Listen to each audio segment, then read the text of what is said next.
The reason that the States voted for Deputy Wimberley's proposition in March 2011, other than the fact we had a 3-hour speech and we'd vote for anything, the reason that we voted was the States reviewed the whole history of reform. They said to themselves, we are incapable of reforming ourselves. We have spent hours and hours, we have cost the public limitless amounts of money in trying to reach it, and we have ended up with a very, very pale imitation of the global reform. In fact, we ended up, as you may recall, with a single election day for 3 different offices and a reduction, which the public took great umbrage at, as you well recall, a reduction in the number of senators. It was a package, and that was the best we could come up with. And the States reached the conclusion, being presented with the thoughts of the Deputy of St Mary, that this can't carry on. We just simply can't carry on having these useless debates, basically, which are getting us nowhere, which are not bringing reform about, even though the public are utterly frustrated with the way that the States is working. Yet we can't get ourselves organised to reform ourselves. So what they, and that was why essentially they agreed that there should be a commission consisting of non-politicians. Not because reform is non-political, quite the opposite, but because we had so many vested interests.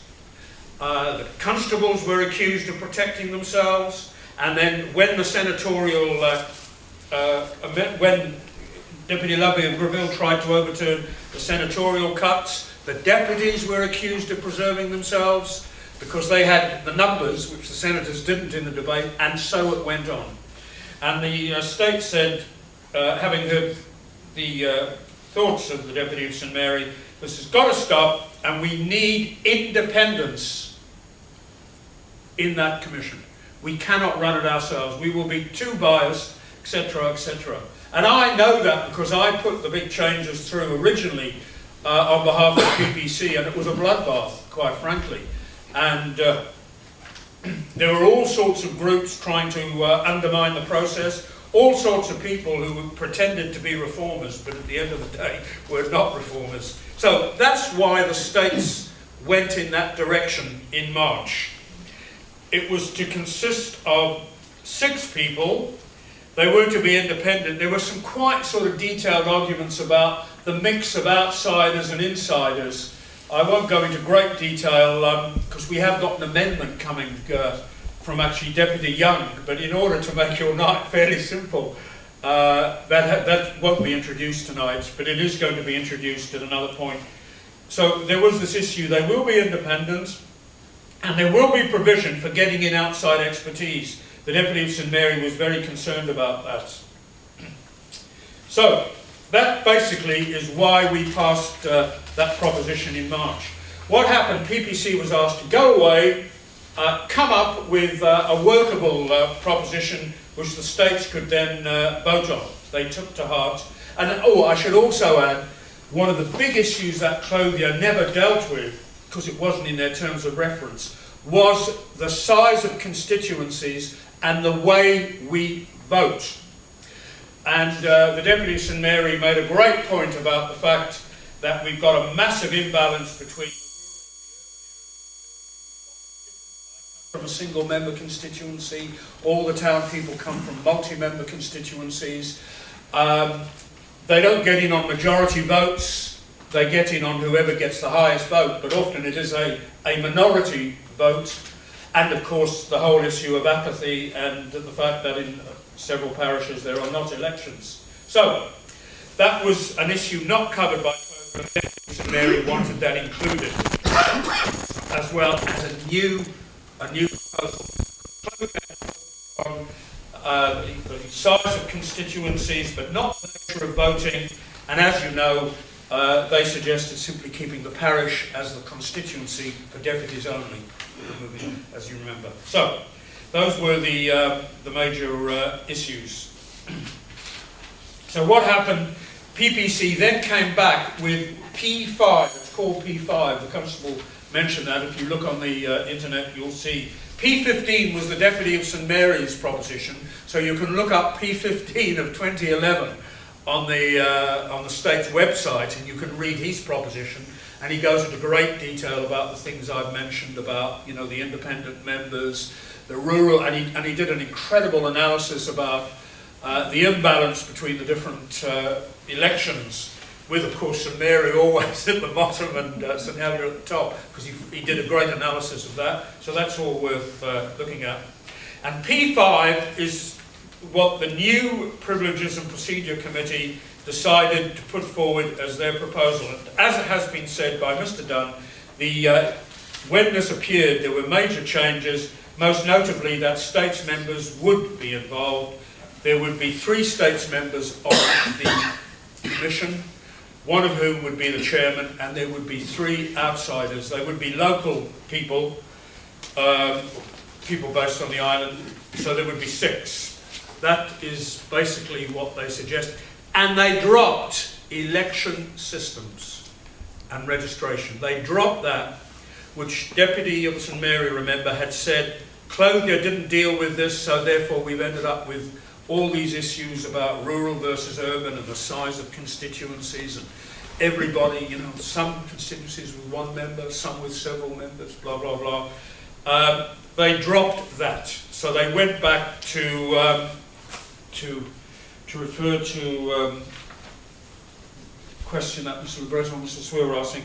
Their terms of reference would only cover classes of states members, constituencies and mandates, numbers of states members, and terms of office. That's what they said should be agreed. So we then had the situation then where PPC then, for reasons that your constable has mentioned, they decided to change things when the states had quite clearly said, although you can't bind one state from one period, I'm afraid one state is not bound by a decision taken from another. I mean, I know that could lead to chaos, and it sometimes does. But PPC obviously thought, well, things are fresh, etc., etc. So what I said was, because of the history of reform, because we have set such an unfortunate example, and yet because people are so desperate to get the states reformed, it's rather like General de Gaulle said, politics is too important to be left to the politicians. But it's a political issue. Reform's a big political issue. You know, there was a letter in the paper the other day telling me that how come I've said it's not political. Of course it's political. It's very political. And so what I've done is introduce an amendment which makes it mandatory that all members be independent, i.e. they be non-states members. The mix can be, I've put 7 people because for voting purposes, although there are a lot of people in the States don't like to go to votes, they like consensus, but I feel they do go to votes, you'll have 4-3 there in any event, whereas with 6, obviously you won't. You will get their seats. So for voting purposes, there would be the possibility of having a majority vote. So they'll all be independent. I would, and maybe I've been a bit loose here, and I know the proposer of a new amendment, Deputy Young, will try and tighten this up, because he doesn't think it's tight enough.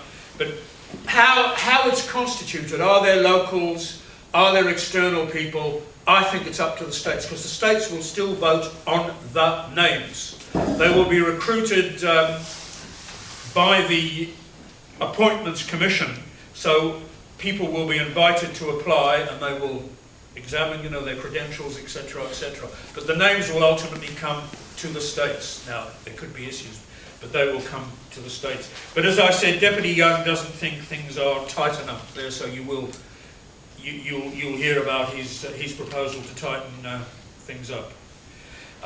And the other thing I've done is simply reintroduce the election system. So that's P5 is what Privileges and Procedures want. P5 amendment is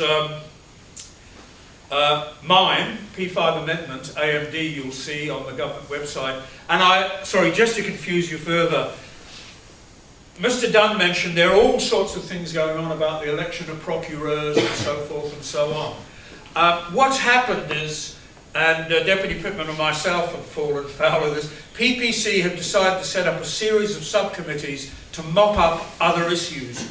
And one of the other issues is what happens at the parish halls, for example. The issue that I raised in the States about how active should ministers and existing backbenchers be in the run-up to elections. Does this penalise newcomers to the States who can't get the same publicity? Should we have rules about that? All that sort of stuff has been wrapped up by PPC in other little committees. I haven't heard about procureurs. I mean, there might be issues because of what happened to St Helier last week. Anyway, so I've dropped election registration because that's now going to be looked at by one of these little subcommittees. This is the actual rate and the procedures by which people register with the parish. And as you know, there are criticisms in some parishes that there's a relatively low rate of registration, blah, blah, blah. And in places like Guernsey, you've got central registration, so we need to look at the two systems. So that's where we're at. P15 is the Deputy of St Mary of 2011, P5 is Privileges and Procedures, P5 amendment, which you're looking at tonight. It is an amendment calling for the return of independent members, 7 independent members, and that the Commission, in addition to those items I read out, which are sort of what you might call the standard clothier items, it also looks at the election system because of the issues that I said about the difference in the size of constituencies, etc., etc. So that's where it's at. I have to say that obviously I've been asked why am I trying to sort of implicitly criticise certain states members, but I have said to those members, in a way actually, you're putting yourself under enormous unnecessary pressure by trying, for example, to be chairman, because you'll be subject to much more scrutiny because of all the controversy, as you should be. You know, are you being truly impartial? And in fact, if you want, as a states member, to play a role, surely the much better role for you to play is to be a witness, where you can have total freedom, and you don't have to be accused of trying to sort of undermine indirectly the committee's work. And when it goes, sorry, I didn't make this point, although it's still contained in PPC. The idea is when the Commission finishes its work, it will go to the States as a package with referendum-type questions. Now that's going to take the wisdom of Solomon, to be quite fair, or the wisdom of Salmon if you go to Scotland and they're independent. That's going to take, yeah, I know, the wisdom of Solomon to come up with. It'll come to the States, and the States agreed, now, whether they can keep to this, that they would not interfere. It would just go through, and it would go through to a referendum where there would be the need for a 60% vote to get it approved. That was the Deputy of St Mary's thing, 60% vote. So I forgot to tell you that. But the idea is it will not be reopened in the States once the Commission has done its work, because we'll be back to all the sorts of things I talked about earlier. So in other words, there'll then be public campaigns, which is great. The public, and if a politician has strong views, they can go out there and they can go and lead the campaign for their particular point of view, and the public can have a real discussion about it. They have to, because we don't think the state's capable of doing it. So that, in a rather roundabout way, Mr. Constable, is what P5 amendment, which you will be voting on tonight, hopefully, is about. Thank you, Deputy.